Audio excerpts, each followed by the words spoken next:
जब कानून के रखवाले ही कानून को बेचने लगें, तो इंसाफ सबसे बड़ा शिकार बन जाता है। ये कहानी है एक ऐसे पुलिस अधिकारी की जिस पर आरोप है कि उसने अपनी वर्दी का इस्तेमाल सेवा के लिए नहीं, बल्कि अवैध कमाई के लिए किया। नाम है ऋषिकांत शुक्ला।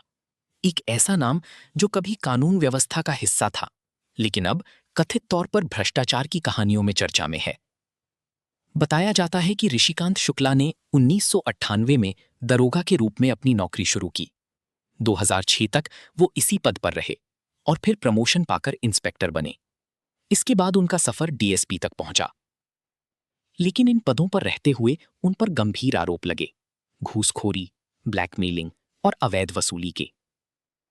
कहा जाता है कि उन्होंने अपने काले धन को छुपाने और सफेद बनाने के लिए एक कंपनी बनाई, जिसमें उनकी पत्नी प्रभा शुक्ला और भाई प्रदीप शुक्ला भी शामिल थे।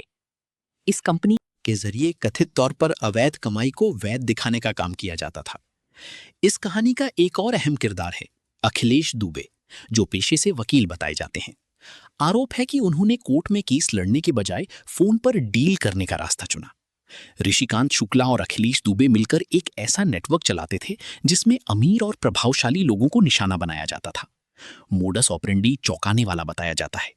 पहले किसी व्यक्ति पर गंभीर आरोप, खासकर रेप केस दर्ज करवाना, फिर उस व्यक्ति को डराना, बदनामी का भय दिखाना और आखिर में सेटिंग के नाम पर मोटी रकम मांगना।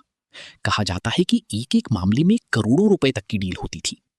डर और समाज में इज्जत बचाने की मजबूरी में कई लोग इस जाल में फंस जाते थे और पैसे देकर मामले को रफा दफा करवा लेते थे। आरोप है कि इसी तरह कई लोगों से करोड़ों की वसूली की गई और देखते ही देखते दोनों ने भारी संपत्ति अर्जित कर ली, जो कथित तौर पर 200 करोड़ रुपए तक बताई जाती है। हालांकि इस तरह के मामलों में अंतिम सच्चाई अदालत और जांच एजेंसियां ही तय करती हैं। लेकिन अगर आरोपों में जरा भी सच्चाई है तो ये सिर्फ एक व्यक्ति की नहीं, बल्कि पूरे सिस्टम की चिंता का विषय है।